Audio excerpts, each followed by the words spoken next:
I mean, you're just not going to be able to keep doing it if you don't have any. So there's a lot of different factors in this. But I think for sports in general, for the health of sports, whether you're talking about Mark Cuban's come out and talked about his franchise, he feels, the NBA, NFL, they could double in value from what can happen out there. Maybe in attendance, again, if they can do something like that to draw people in. TV, people are going to be more invested. So I think for the health of sports, it's probably a good thing. But is it all a good thing? I don't know. I think we'll have to wait and see. Yeah, it does concern me a little bit, although I'm a daily fantasy sports player, and I would probably be one of those people that puts, 50, God, you're gonna piss off so many PGA golfers when you're betting on them.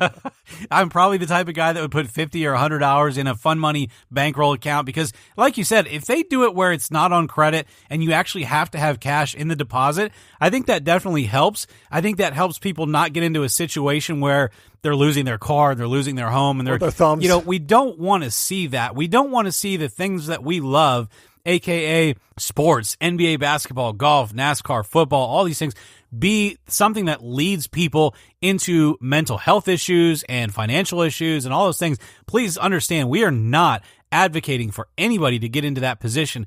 And Justin, it will be something that I actually do want to follow from a social and cultural perspective as these rulings come about and then as this thing kind of rolls downhill over the next couple of years. Because one thing that does concern me, the mass shooter in Nevada was said to have had gambling issues and potentially had lost a lot of money, maybe went off the deep end, maybe had some personal issues with debts and things like that. And so I would really hate to see with where America is with their gun culture or their perceived gun culture with these, all of these political discussions going on. I would hate to see sports then come alongside and become a partner in crime with that type of stuff from people losing their minds and going off the deep end with mental health issues because they've lost a lot of money now in a legal way on sports. Like you said, folks, there's a black market for gambling in every state. So don't be naive and think that this stuff is not already going on, that there's not bookies out there, that there's not gambling going on sports. It's happening all the time. And in fact, in those scenarios, because it's illegal, you're likely to get in trouble with some pretty bad people when you have gambling debts. So it's not like that's not happening. But now, anytime you legalize something, you can put it out in the open. You can make it okay to be front and center with that thing, whether it's smoking marijuana in Colorado or whether it's alcohol after prohibition ended or whatever the case may be. Once it's allowable, people can just rampantly do that thing and it can become an issue for that person. So I want to follow this from a cultural and social perspective just to make sure that we're being responsible and we're talking about the right things when it comes to how this is going to impact sports as a whole and the culture as a whole. Again, I think we're so early in this. It's something we wanted to discuss. It's been a hot topic all over the news, certainly from the sports side and even from a national perspective. But again, there's so many layers to this, how it's going to be regulated, which states are going to have it, when it's going to be ready to go. I think a lot of states are going to jump in on it. It could be a while. There's many states that don't have anything on the books to even discuss the legislature needed to pass this. So, it could be 4 or 5 states that are ready to go by the time the NFL season rolls around. So we'll have plenty of time to discuss this in further detail when we start getting more of the details that come out from the different sites that are going to have it. Is it going to be casino-based, mobile-based, arena-based, or live at the events? We'll cover all that, I'm sure, on the upcoming pods. Let's talk about a couple quick-hitter NBA items. We talked about last week, changes could be coming for the Toronto Raptors. It didn't take them long. Last week, they fired head coach Dwayne Casey. He had been there 7 years. The Raptors, the number 1 seed, but they got swept in round 2. Did the Raptors make a mistake firing Dwayne Casey? That's a tough call. You don't know what's going on organizationally. You know that he's had a lot of talent the past couple years to work with. You know the things we've said about Lowry and DeRozan, how they just can't get over the hump. They can't beat LeBron James, no matter if they're the 1 seed, the 4 seed, whatever seed they've been over the last couple years. It's irrelevant. They can't get over the hump and make it to the finals. Ultimately, head coaches become scapegoats in those scenarios. We thought that DeRozan and Lowry probably could be in a position of being scapegoats for that team being unproductive in the playoffs. Turns out it was Casey instead. And, I had to laugh. All these people that are blaming LeBron for his firing. LeBron's like, I mean, come on. That's just ridiculous. Any team that goes up against another team and gets their teeth knocked in and the head coach gets fired, You going to blame the other team? You're going to blame players on the other team? Give me a break. Don't blame LeBron. Just blame the Raptors for not playing basketball well enough to win a series. So basically what you're saying is when the next time we have a LeBron and Jordan discussion and we get off the rails talking about things, I can now bring up that LeBron is actually hurting the unemployment rate, especially among African Americans? Yeah, apparently that's what a lot of people feel like in this country, that, LeBron's fault that Casey got fired. So, all right, well, I got to make a note of that in my iPad here so I can bring that up in our discussions. You're right. It's much easier to replace a head coach than it is a DeMar DeRozan or a Kyle Lowry. If you're going to shut down and rebuild, we've already seen that process. It can take years. Maybe they feel like they catch lightning in a bottle, find the next Brad Stevens, find the next guy that can sort of get them there. I talked about in segment one, I thought the Raptors just didn't come up with a very good game plan. And LeBron has torched the Raptors for 3 straight years. You would think that they could come up with a win. They're actually getting worse. They actually won some games in 2016. Then they've gotten just completely dismantled the last 2 years with them. So I wasn't surprised about it. It's much easier to get a new head coach than it is to get new players. Speaking of teams looking for head coaches, the Milwaukee Bucks have been in talks with potentially Becky Hammon. Now, it looks like that may not happen, but Pau Gasol came out in Players Tribune. He talked about how Becky Hammon is ready to coach in the NBA level. So I got to ask you, Eric, is the NBA ready for a female head coach? That's a great question. I don't know. Because I don't know what makes a team or a league ready for a female coach if it's a male league. But I think with everything that we're seeing across the country with gender roles, gender identities, things, this is just going to happen more and more. And when I use the word happen, I don't use that in a negative context. I just mean that if Becky is qualified for the job and she's got the basketball knowledge that's a prerequisite for being a head coach, then there's no reason that her gender needs to be a factor for keeping her from that role. Now, I think there's other things that go along with it that become more complicated anytime you're mixing genders in sort of a locker room scenario or those types of things. And again, I'm not using that as an excuse and saying, well, for that reason, she shouldn't be a head coach. No, I'm just saying that there's things that you've got to think about then. All of the men can't come out of the shower walking around naked while she's trying to coach in the locker room. And a lot of coaches do coaching in the locker room, either during halftime, after the game. There's a lot going on, and you can all kind of be together in there while that's happening. You just have to restructure that time, I think, to be, responsible and respectful of each other's privacy and things like that. So those are things that, we'll kind of have to shift and change. But as far as the action on the court, the basketball knowledge, whether she can motivate players to play the position that they need to play, to get the production out of them that they need to win basketball games, if she's got that knowledge, I don't really see any problem with it. No, I think the league is ready for it because I think what's going to happen is, again, if you know the game of basketball, look at the way the Celtics talk about Brad Stevens. This is a guy that was in the pharmaceutical industry not very long ago, went to Butler, worked his way up, was at Butler, gets brought to the Celtics. Everybody questioned Danny Ainge, what's going on here? And the guy can flat out coach. He can game plan. He's excellent out of timeouts.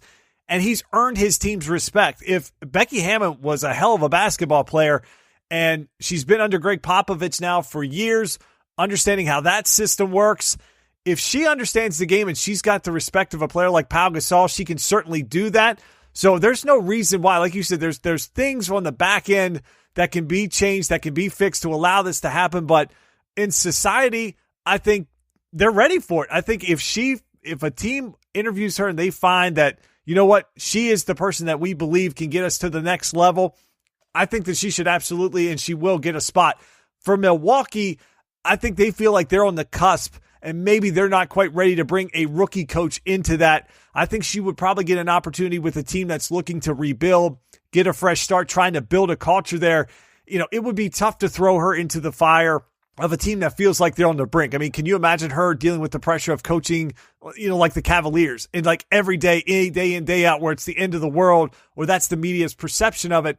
I think if she can get on a team where there's a softer landing spot, I think that's where her opportunity will come. Because if players like Pau Gasol talk about her, we've heard Popovich talk about her, if they believe in her, I think the players will as well. One last topic before we close out the NBA section here in Talkworthy. We can't not talk about LeBron in a section or our Sixers, but rumor central, Eric, going crazy that the Sixers are going to make a run at LeBron James this offseason. Their backup plan seems to be trying to do something with Kawhi. We saw the Sixers on Tuesday night. They kept their pick. They'll have the 10th pick in the 2018 NBA draft. So what is your thoughts now, these rumors coming out? Do you think there's truth to them? You think that they're going to be a serious contender to get LeBron? And based on what the Celtics have going on, do you think that LeBron looks at that as potentially a reason to get out of the East or stay in the East? What do you think his thoughts are? I still think from a legacy perspective, he has to stay in the East. I think if he goes west to the Los Angeles Lakers or potentially even the Houston Rockets, you're always going to be battling the Warriors. And I say always because, let's be honest, LeBron's talking about another 3 to 5 years maximum at peak level on his NBA career, if that. I mean, you're still talking about a guy who's never sustained a major injury. He's always just one injury away, like Kobe's Achilles, from being sort of that first step to the end of his career. And so, thankfully, that hasn't ever happened yet. I don't see why he would want to spend the remainder of his career out west battling the Warriors or potentially battling the Rockets just to get to the finals. So, yes, the Celtics, they're going to be a force for a lot of years to come if Kyrie and Hayward and the pieces that they're going to gain here in the next couple of years all stay together. Tatum's growing into a phenomenal player. Brown, I mean, they're going to make some moves and players are going to jump off at the end of their contracts and things like that. But overall, I think the Celtics have a very optimistic next 3 to 7 years. But I don't think you let that scare you away.